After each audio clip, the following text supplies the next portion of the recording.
The hull of the Galactic Concordance vessel Triune Mercy shimmered under the soft hum of quantum gravity arrays, a massive, floating cathedral of diplomacy and power suspended in the velvet black of neutral space. Within its core, the air was too sterile, the light too white, and every corridor felt like it had been smoothed by the passage of too many boots belonging to too many nervous delegates. The human delegation arrived late. Not technically. Late humanity rarely breached diplomatic protocol, but the fact that they were the last to arrive among the 37 member species did not go unnoticed. Dozens of alien observers shifted in place as the group disembarked from their polished carrier shuttle. 6 walked in formation, 3 diplomats in tailored gray, a cultural attaché, a military officer in midnight uniform, and a man no one could place. He wore no badge, no insignia, no ceremonial braid or digital identification panel stitched into his collar. His clothing was matte black, the kind of plain that defied recognition. He held a small tablet in his left hand, a blank cup in the other. He didn't speak. He didn't smile. He nodded to no one. He simply walked as though none of the stares, whispers, or suspicion clung to him. The alien general saw him immediately. General Turoth Sura Ma of the Kirothi Empire narrowed his 4 eyes and let his scaled mandibles flex thoughtfully. He stood at the far end of the reception platform, flanked by 2 lesser war priests in ceremonial armor that looked like it had been carved from obsidian. His own armor bore the ridged glyphs of 100 campaigns. He had bled in the void of the Harnack Belt, led skirmishes through the gravity wells of Orphala IV, and subjugated the ice tribes of the Pelnari moons. He could read humans well enough. Their body language was noisy, their eyes too transparent. This one, the plain one, the one with no mark of rank, had to be an aide. Maybe a personal physician or a records officer. His skin was too pale for someone used to field work, his gait too casual for command. Still, Turoth watched him more carefully than the others. "General?" his war priest asked in low tones. "The humans send no high chieftain?" Turoth made a dry, amused sound. "They send peacemakers and aides. Let them negotiate their surrender politely." Medical bay, hours earlier. "Dr. Langston, his cortisol levels are outside nominal again," said Chief Medtech Rivera, studying the bio readouts hovering beside the medical bunk. "He's not showing symptoms, but if this keeps spiking, we'll need to initiate a suppressor regimen." Langston gave a dry chuckle. "He's not anxious. That's just how he levels out before deployment." Rivera frowned. "Even now? In peacetime? This is peacetime?" Langston gestured toward the Triune Mercy's silhouette outside the shuttle's viewport. "Looks like a war funeral waiting to happen." Across the medbay, the quiet man sat on the edge of a padded bench, shirt unbuttoned, sensors taped to his chest. His eyes were half-lidded. He held an empty ceramic cup loosely in one hand, turning it slowly between thumb and forefinger. He hadn't said a word in the last hour. Rivera looked back at the telemetry. Heart rate, 55. Respiratory, calm. But neurochemicals off the charts. He should be twitching. Langston took a breath. "He's not like the rest of us. He doesn't ramp up. He waits. When the time comes, you'll see it." Rivera lowered her voice. "Who is he, really?" Langston didn't answer. Council chamber, first convergence. The chamber was a tiered oval, a pit of power. Each delegation was seated behind transparent partition fields, tuned to their species' atmosphere. Only the most closely allied species shared air. Humans had their own dome, barely furnished, functional, no frills. The man with no rank took a seat near the rear, not on the main diplomatic platform, but off to the side, just within earshot. He said nothing. He placed his cup beside him, still empty, still untouched. The room erupted into procedural sparring. Ambassador Charles Ritter, the senior diplomat, led the human dialogue with the practiced grace of someone used to interstellar bureaucracy. His voice rose and fell with patience. His colleagues chimed in on cue, trading data, protocols, and polite objections with the fluency of seasoned peace workers. Across the chamber, Turoth made no effort to conceal his irritation. The Kirothi general's voice boomed when he finally stood. "We offer the same mercy we offered the Jannari and the Sil, the choice to join under imperial protection. We do not make threats, we make promises. Our record is clear. The territories taken were not taken in blood, but necessity." Ambassador Ritter stood calmly. "With respect, General, Human sovereignty is not up for annexation. We are here to discuss neutral corridors and demilitarized transit, not imperial expansion. Turoth let his lip plates flex into what might have been a smile. And yet, you send no ranking general, no high fleet commander, only speakers. Where is your strength, if not present in this room? No one looked at the man with the cup. He didn't flinch. He didn't meet Turoth's eyes. He continued to observe silently, as if this were a stage play he'd seen too many times. Turoth gestured broadly with his claws. Words are a poor substitute for force. If you cannot demonstrate strength, why should we heed your terms at all? The room began to fracture along ideological lines. Species known to lean toward the Kirothi whispered among themselves. Others, uneasy about humanity's rapid ascent into spacefaring society, withheld judgment. The balance was teetering. The human diplomats kept arguing, but their voices lost impact. No one heard the quiet man open his mouth. Because he hadn't. Not yet. Later, in the delegation quarters. "Sir, he's trying to push us into conceding orbital lanes," Ritter said, face flushed. "And if the Harsari back him, we'll lose the tiebreaker vote." General Halley, the only uniformed officer in the room, rubbed his temples. "We can't give them free passage past Saturn. Our refueling stations are—" "I know what's there," Ritter snapped, "but unless we force a stall, we'll be boxed in." In the corner, the quiet man lifted the tablet and tapped twice. No one noticed until Halley stood and turned sharply. "He's made his call." Ritter blinked. "What?" The quiet man didn't speak. He looked up at the aide near the door. "Bring me my coffee," he said. Silence. Every human in the room froze. Ritter's breath caught mid-sentence. Halley straightened. Even the cultural attaché stood stiff as a steel rod. The aide turned, nearly knocked over a chair, and vanished out the door. 3 minutes passed. A tray arrived, carried by 2 different officers. The cup was filled, steaming. No ceremony, no flourish, just quiet urgency. The man took it without comment. He sipped. Every officer, military and diplomatic, watched his face for cues. The room reordered itself like a magnet finding true north. Positions shifted, plans adjusted, no orders spoken. Just coffee. The moment the quiet man took his first sip, something in the room recalibrated. It wasn't visible not to the untrained eye. The diplomats kept talking, and no audible orders were given. But human postures shifted. Tension evaporated like steam from the coffee's surface. Officers who had looked anxious now stood still, calm, as if the rules had changed and they alone had read the manual. Outside the human chamber, alien monitors fed audio and biometric data back to their delegates' war councils and psychological interpreters. Something subtle, yet unmistakable, had occurred. An atmospheric pressure that couldn't be quantified. And in the Kirothi sector, General Turoth felt it in his bones. Council Day 2. Turoth arrived at the chamber early, not to review terms or confer with allies, but to watch. To observe the man who had not spoken more than 3 words the day before. He didn't have to ask where the man was, he simply knew. There he sat again, in the rear corner of the human section, hands resting loosely on a new cup of coffee, steam curling like a silent flag of war. Turoth snorted. "This is their war leader?" he muttered to his war priest. His blood temperature was recorded at below baseline human norm. His stress response is muted. Possibly genetically enhanced. Turoth narrowed his 4 eyes. Or bored. And yet, despite all his suspicion, the general could not reconcile what he felt. Because when the man finally looked up and met his gaze, Turoth felt briefly, irrationally, as if he'd locked eyes with a predator that had simply not yet chosen to bite. That sensation irritated him. He stood the moment the floor opened for declarations. "We have listened, we have waited," Turoth declared, the translator working hard to flatten the guttural nuances of his voice. "But the time for patience is at its end. The Kirothi Empire does not debate survival, we secure it." A low, approving ripple passed through several aligned factions. Turoth continued. "Your defense grids are temporary scaffolds, your outposts, new and fragile, your species unblooded. You believe bureaucracy can shield you. It will not.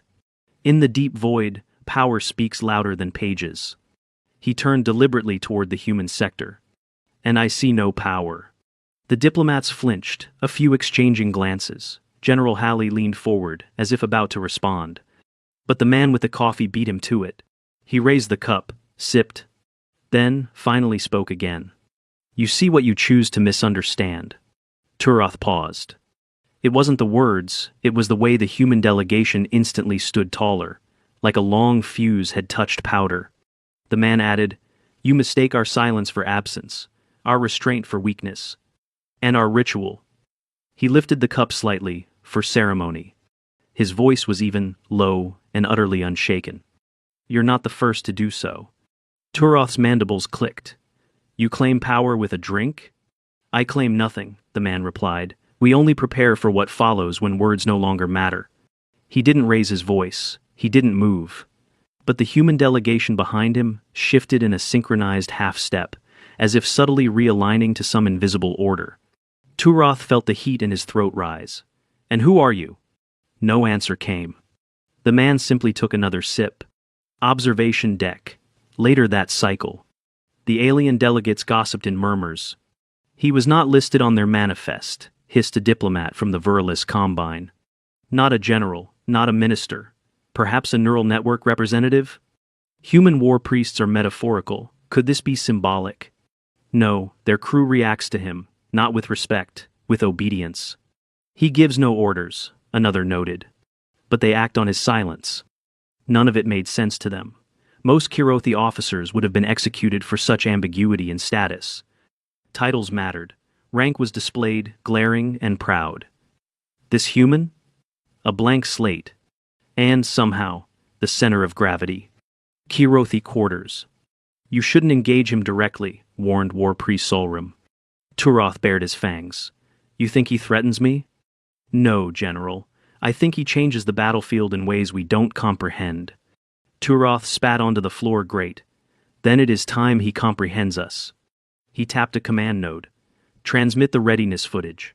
Solrim hesitated. That violates treaty protocol. This is no treaty, Turath growled. It is theater, and I will remind them what war means. Council Chamber, Day 3. The chamber dimmed as Turath stood. Without preamble, a projection flared to life above him. War footage. Massive Kirothi cruisers tearing through the orbitals of Tharn Prime. Ground forces subduing resistance columns. Civilian centers spared only after absolute compliance. A calculated display of mercy forged through overwhelming brutality. Gasps rippled through the chamber. Several species turned away. Others watched grimly. Turath spoke. We are not here to negotiate terms. We are here to offer survival. This is the cost of resistance. He let the footage loop once. Then the display shut down. Silence followed. The quiet man took a sip. Then he placed the cup gently down on the armrest beside him. And stood. For the first time. He walked past Ritter, past Hallie, past the translator, right to the edge of the human section's boundary. There, at the line between partitions, he stopped. You mistake us for species who fear war. His voice carried now, still calm, but each word landed like a blade. We do not boast about it. We do not parade it. We live in it. Every day. He gestured subtly. The partition dropped. He stepped into neutral space across the line. Several delegates stood in alarm. Security AIs flickered to alert status. No weapons, no threats. But the meaning was clear. He had breached the sacred diplomatic line. Turath's claws clenched. The man said, Your empire fights to expand. Ours fights to end expansion, permanently, if necessary. 1. Turath took a step forward. You risk much. The man replied, You misunderstand again. He turned slightly. 2 officers entered behind him, silently, bearing a metal briefcase. They opened it. Inside, not a weapon. Another cup.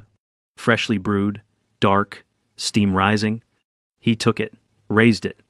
The next time I ask for coffee, it will not be a conversation. The message was not lost.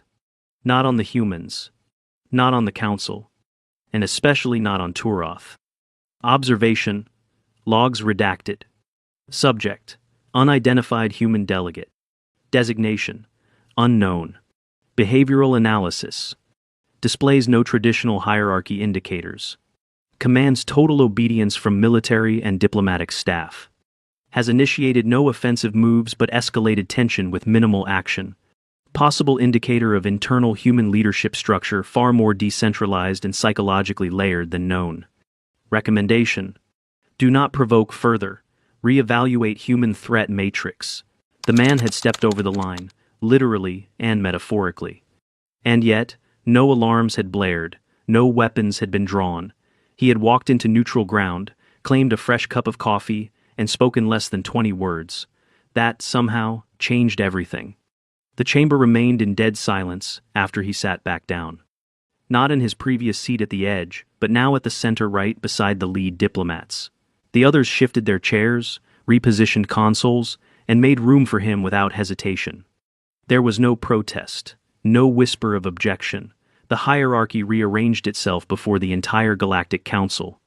He sipped again, unhurried. That was when the real war began. Not of fleets, not of guns, but of control.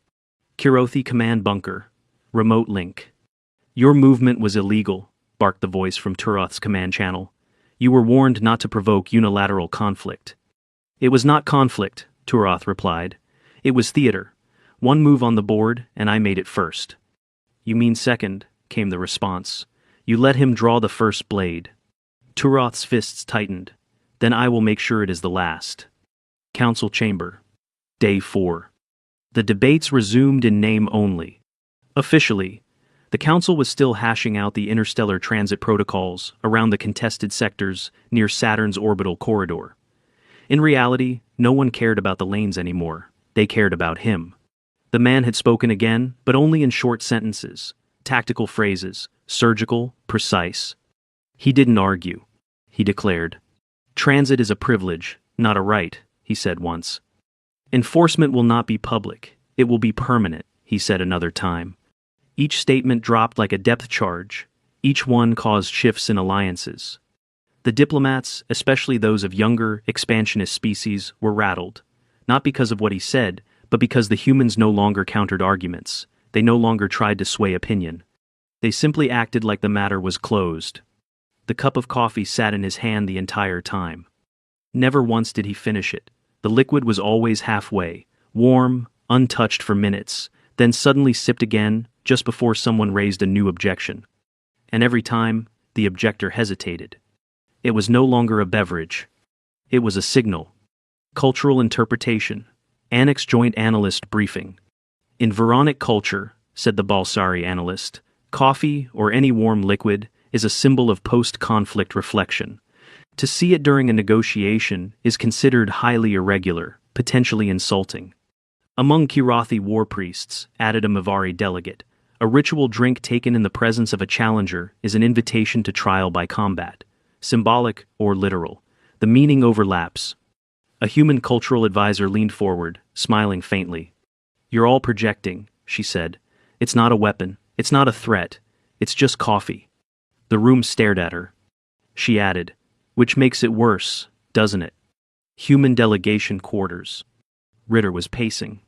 I've worked under 6 administrations. I've sat across from warlords, machine minds, and one species that communicated exclusively through smell.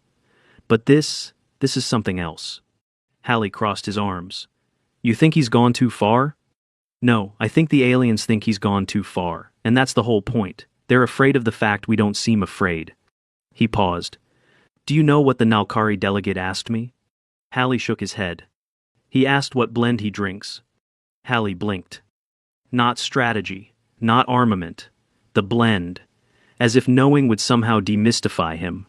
The man sitting nearby with a tablet said quietly, Sumatran dark, triple roast, no cream. They both turned.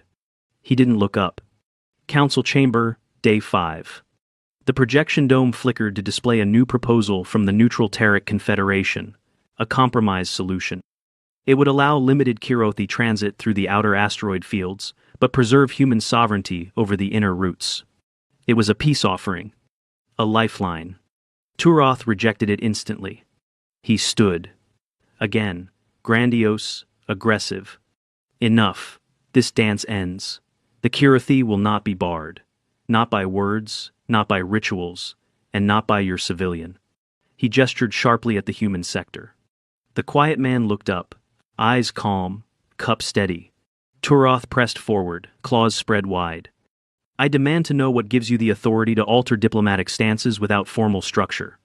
Silence. Then the man spoke. I don't alter diplomatic stances. He set the cup down carefully.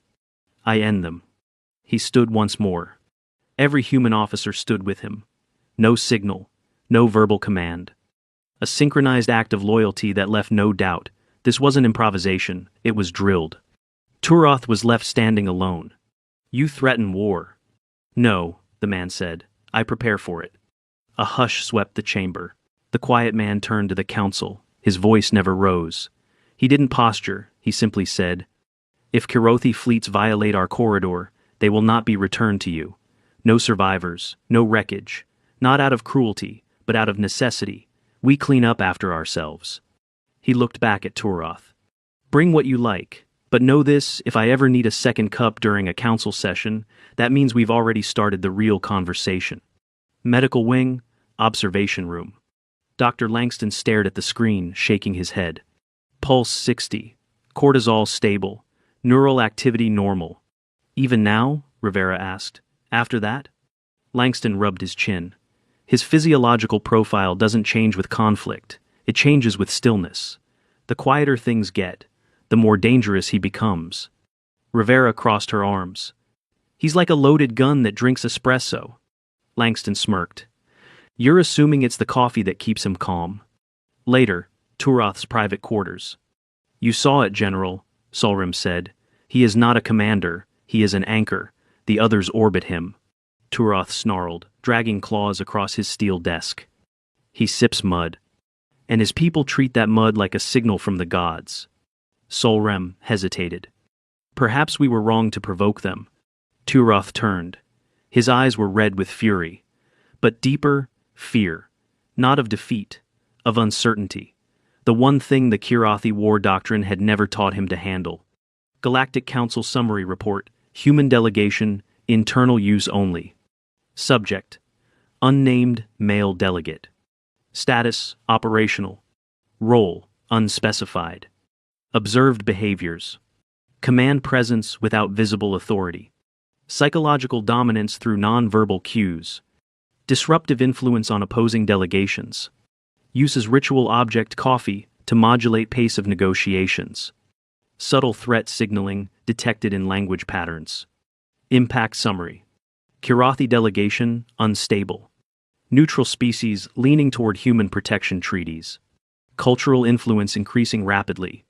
Final note. No need to reveal his rank. Not yet. Let them keep guessing. The seventh day of the council hearings began with a storm on Saturn's lower hemisphere. Outside the vast viewports of the Triune Mercy, lightning cracked silently through the planet's golden haze, illuminating the chamber in staccato flashes. It was an omen, some would later claim. Others called it coincidence. But for those who had sat through every grinding minute of interspecies diplomacy, there was no doubt. Today would be the end. The ritual began as it always did. The human delegation entered exactly on time. No fanfare, no armored escorts, no banners or digital sigils. And yet, every eye in the chamber followed one man. The man with no insignia. He carried the same black cup as before, steaming lightly. The coffee was darker than the artificial marble of the chamber floors. He took his place, not at the front, not at the back, but wherever he chose. The delegation shifted around him instinctively, adjusting the shape of their presence to fit the quiet center. The tension was suffocating. General Turoth had not spoken since his confrontation 3 days earlier. Not once. His delegates had delivered brief, terse responses. His posture in every session had grown more rigid, his ceremonial armor worn each day like it might be needed. He had not stopped watching the human who drank the coffee. And now, that man looked at him directly. The stare was not hostile. It wasn't even challenging. It was worse. It was indifferent. Pre-session briefing, human delegation room. You really think he'll fold? Hallie whispered. Ritter nodded slowly. He's losing allies. Even the Marnathi voted against him yesterday. He thought they'd back him if he looked strong. Instead, they think he's unstable. Hallie glanced toward the quiet man, seated at a small table, sipping calmly. And him? Ritter shrugged. I don't think he came to make anyone fold. Hallie frowned. Then, what's the endgame? He came to finish something. Galactic Council floor, final deliberation. A chime rang, signaling the beginning of the last phase. The chair species, a crystalline being of oscillating light, opened the proceedings. Final vote on motion, 97 amperes. Demilitarize sovereign transit enforcement. Presenting parties may submit closing arguments before vote is entered. General Turoth stood immediately. But his voice wasn't loud this time. It was weary. There are 37 species on this council, 37 legacies. I have known war. I have led it. I have bled for my empire on moons with no name. I came here believing humans could be bent by strength, that they had not earned the space they occupy. He looked at the human delegation. At him. But I was wrong. A pause. They do not show strength. They do not need to. Their silence is not passivity. It is certainty. The chamber shifted, whispers rising like leaves in wind. I withdraw our objection to 97 amperes, Turoth said. Gasps followed. One of the Kirathi war priests actually flinched. Turoth turned and sat, hard. His armor clinked against the metal seat. His hands were shaking just slightly. Enough that the sensors picked it up and silently recorded the data for later generations of historians to pore over. The coffee moment. There was no applause. Just quiet. The kind of stillness that only comes when something dangerous has passed overhead, and no one is sure if it's truly gone. Then, at the perfect moment, the man raised his cup again. A slow sip. Steam drifted upward, soft and white. The sound of ceramic touching the armrest was barely audible, but somehow, it landed louder than any speech made that week. He stood, walked toward the exit. Said nothing. No farewell. No declaration. Just walked. The humans didn't wait for instructions. They followed immediately. Hallie, Ritter, the aides, even the cultural attaché. One after another, they filed out behind him with the discipline of a unit on final withdrawal. No rush, no panic, just order. Council archives, unedited excerpt from post-session debrief. He never once identified himself. But he negotiated our survival without raising his voice. Was he even military? I think he was more than that, more than civilian, more than commander. Then what was he? The end of the conversation. Turoth's ship, en route to departure. The war priest stood rigid at attention. General, should we revise our assessment of the Terran fleet? Turoth didn't answer immediately. He was still staring out the viewport. At nothing. Finally, he said, "Do you know why I pushed them so hard?" "No, General. I thought they feared death. That's what usually makes diplomats flinch, but they didn't." "Then what do they fear?" Turoth's voice lowered. "I don't think they do, and that is why we will not challenge them again." Earth Embassy, days later. The Council had ratified the treaty. Human transit lanes were protected. Kirathi vessels would reroute. No war. No casualties. Victory, without firing a shot. But still, no one knew who he was. Not exactly. After the delegation returned to the embassy, there was a small debrief. Quiet, private. Just Ritter, Hallie, and 2 others.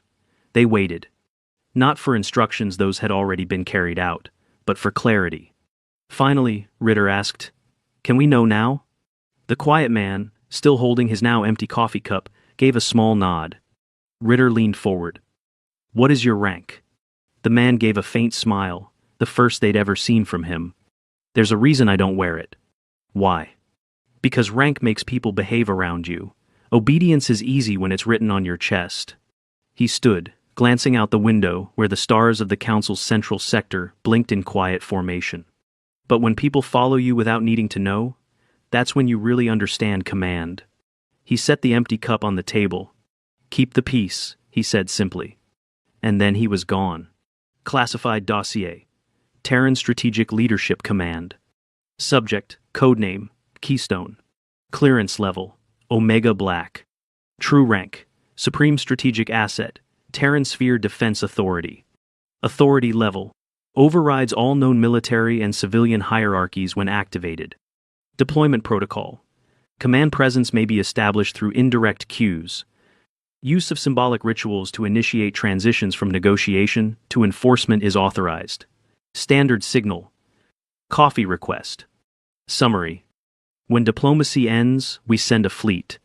Before that, we send him. Final addendum. Galactic Cultural Encyclopedia.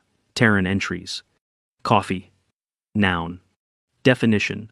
A brewed beverage of Earth origin, rich in stimulant compounds and cultural significance. Additional meaning. Post-Saturn Accords. Symbol of impending human strategic escalation.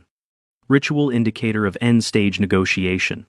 Culturally weaponized behavior pattern, now recognized as a non-verbal command hierarchy cue among Terran delegations.